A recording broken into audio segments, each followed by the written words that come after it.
जय श्री राम मित्रों, आपका स्वागत है आपके YouTube चैनल सनातन भक्ति सागर पर। उम्मीद कर रहे हैं कि आप लोग को मेरा वीडियो पसंद आ रहा होगा। अगर पसंद आ रहा होगा तो ज़रूर लाइक सब्सक्राइब करें।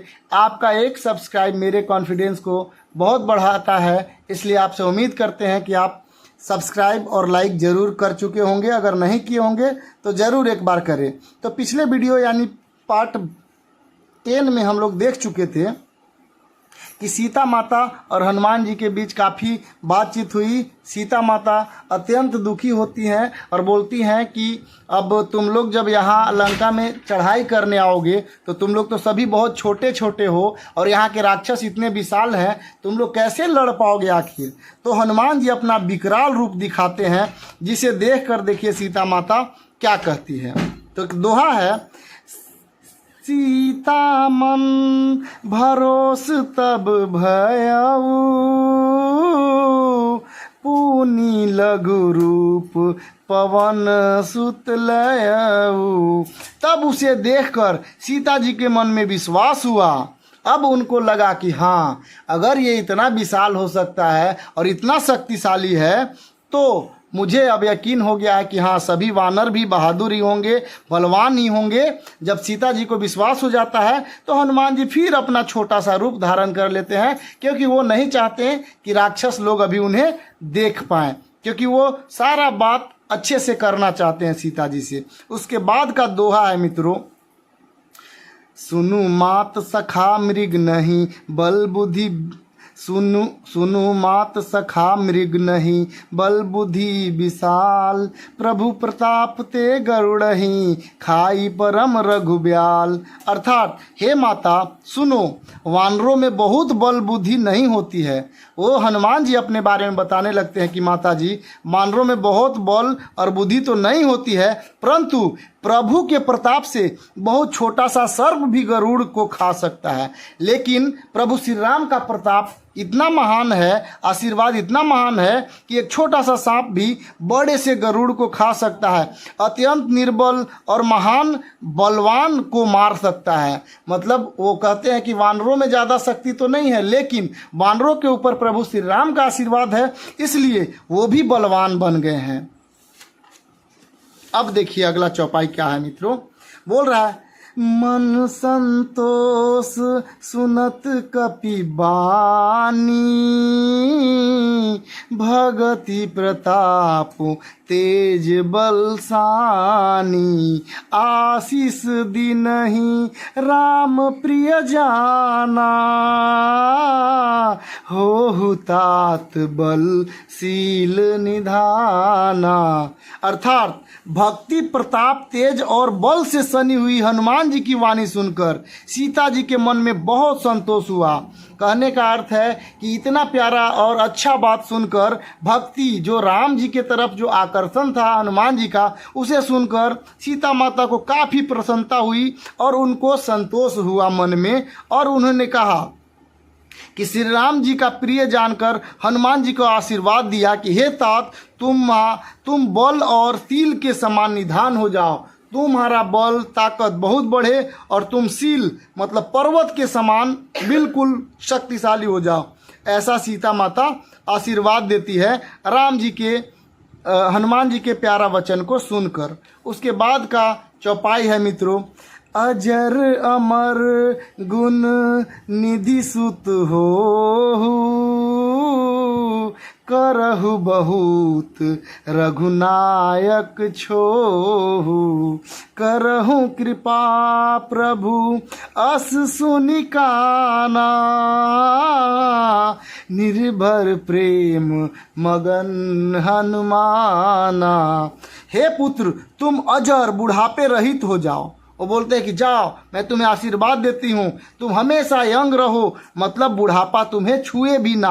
अमर हो जाओ और गुणों के खजाने हो जाओ, तुम्हारे अंदर बहुत सारा गुण भर जाए, ऐसा मैं आशीर्वाद देती हूँ। श्री रघुनाथ जी तुम पर बहुत कृपा करे, हमेशा अपना आशीर्वाद तुम पर बनाए रखे, प्रभु कृपा करे। ऐसा कानों से सुनते ही हनुमान जी तो भाई मग्न हो गए, पूरा प्रेम में डूब गए। सीता माता ने बहुत प्यारा वचन से उन्हें आशीर्वाद दिया कि तुम कभी बूढ़ा ही नहीं हो, मैं आशीर्वाद देती हूँ और तुम पर हमेशा श्री राम जी का कृपा बना रहे।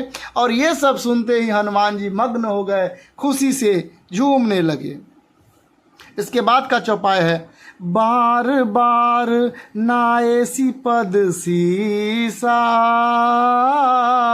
बोला बचन जोरी कर कीसा, अब कृत कृतय भयऊ मैं माता, आशीष तो अमोघ विख्याता।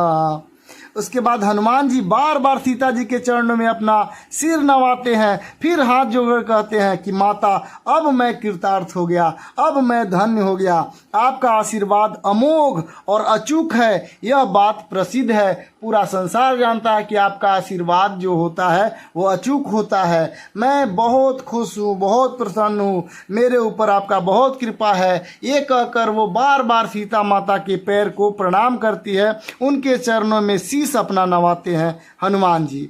उसके बाद देखिए क्या होता है, बड़े मजेदार चौपाई है। सुनहु मातु मोहि अतिशय भूखा,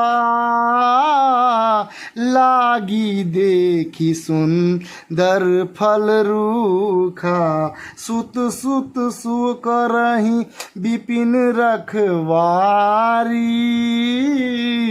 परम सुभट रजनी चर भारी। अब देखिए बड़ा मजा आने वाला है।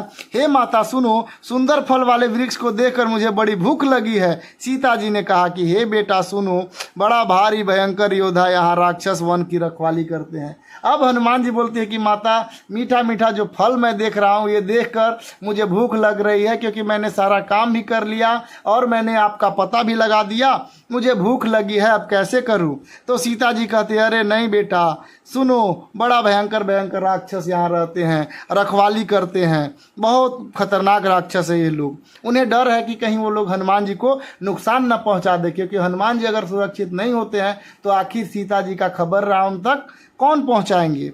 अब देखिए आगे क्या हो रहा है। तिन्ह कर भय माता नहीं मोही, जो तुम सुख मानहु मन माही। हनुमान जी ने कहा हे माता, यदि आप मन में सुख माने, प्रसन्न होकर आज्ञा दे तो मुझे कोई भय नहीं है, इन लोग राक्षसों से मुझे कुछ डर नहीं है। अगर आप अपने सच्चे मन से मुझे आज्ञा देंगी और आशीर्वाद देंगी तो ये राक्षस मेरा कुछ नहीं बिगाड़ पाएंगे, और आप आदेश देंगी तभी मैं फल खाऊंगा। अब अगला दोहा है, देखिए क्या कह रहा है। देखी बुद्धि बल निपुण कपि, कहे जान की जाहू, रघुपति चरण हृदय धरी, तात मधुर फल खाहू। अब देखिए क्या होने वाला है। हनुमान जी के बुद्धि और बल को देखकर, हनुमान जी के बुद्धि और बल में निपुणता को देखकर जानकी जी ने कहा कि जाओ हे तात, श्री रघुनाथ जी के चरणों को हृदय में धारण करो और मीठे मीठे फल खाओ। अब सीता माता बड़ा सोच में पड़ गई थी कि अगर इसको राक्षस पकड़ लेंगे तो बहुत गड़बड़ हो जाएगी, लेकिन उनका बुद्धि को देखकर और बल को देखकर सीता माता बोलती है ठीक है, जाओ, तुम्हारा बल बुद्धि मैंने देखा है, और जाओ श्री राम जी का नाम लो, प्रणाम करो और मीठे मीठे फल खाओ। अब देखिए क्या होने वाला है मित्रों। अगला बोल रहा है, चौपाई है। चलेऊ नाई सिरु पैठेऊ बागा, फल खाए सी तरु तोरे लागा, रहे तहाँ बहु भट रखवारे, कछु मारे सी कछु जाई पुकारे। अर्थात वे सीता जी को सिर नवाकर चले और बाग में घुस जाते हैं। मतलब हनुमान जी सीता जी को प्रणाम करके बाग में घुस जाते हैं, फल खाए, वृक्ष को तोड़ने लगे। वहाँ बहुत से योद्धा रखवाले थे, उनमें कुछ को मार डाला और कुछ ने जाकर रावण की पुकार की। अब हनुमान जी भूखे थे ही और गए और मीठे मीठे फल खाने शुरू किए, और कुछ राक्षस आए तो उन्होंने वृक्ष भी तोड़ डाला और राक्षसों को, कितने राक्षसों को तो मार डाला, और कुछ बचे थे वो दौड़ के भागे वहाँ से और रावण को पुकारने लगे। मतलब राक्षस लोग रावण के पास दौड़े गए। अगला है, नाथ एक आवा कपि भारी,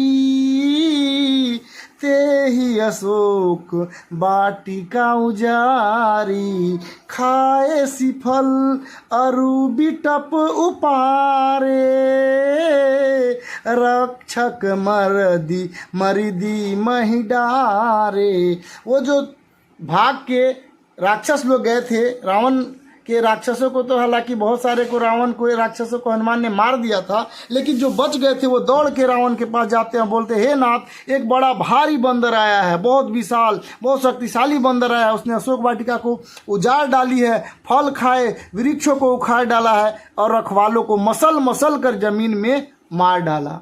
अब जो बच गए थे उन्होंने देखा कि बाबा रे बाबा, हनुमान जी तो इतना ताकतवर है। वो दौड़ के राक्षस राज रावण के पास जाते हैं और बोलते हैं कि प्रभु, बहुत भयंकर राक्षस आया है, वो सबको मार रहा है, अब क्या होगा? इसके बारे में हम लोग देखेंगे अगले चौपाई में। और ये था आपका भाग नंबर 11, और भाग नंबर 12 में हम लोग मिलेंगे और उसके बाद आगे का भी चौपाई का विवरण किया जाएगा। यहाँ तक देखने के लिए बहुत बहुत धन्यवाद। जय श्री राम।